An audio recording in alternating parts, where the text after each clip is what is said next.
Die MHH Erlebniswelten in der Messe Essen, ein Event voller Highlights. Vom 7. bis 10. November zog die Veranstaltung mehr als 30.000 Besucher an.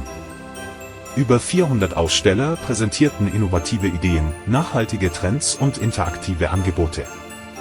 4 Erlebniswelten boten für jeden etwas. Die Genusswelt überzeugte mit regionalen Spezialitäten, unter anderem auf dem Marktplatz von EDEKA Rhein-Ruhr, wo Besucher viele Köstlichkeiten probieren konnten.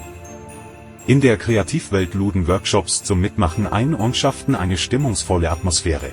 Die Stilwelt zeigte moderne und nachhaltige Wohntrends, während die Aktivwelt Bewegung und Fitness ins Spiel brachte mit Angeboten wie einem Fahrradparcours und Fitnesschecks.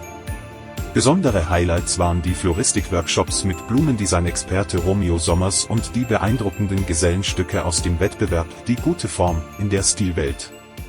Hier zeigte der Nachwuchs sein Talent, allen voran Finn Görke mit seinem preisgekrönten Hängebord-Gucker.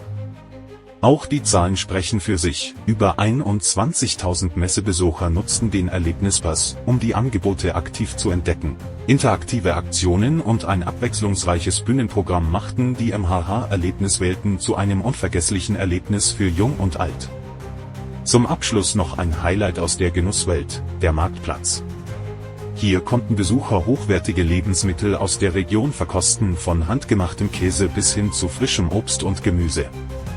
Die MHH Erlebniswelten, ein einzigartiges Event, das die Messe Essen in ein Erlebnis für alle Sinne verwandelte.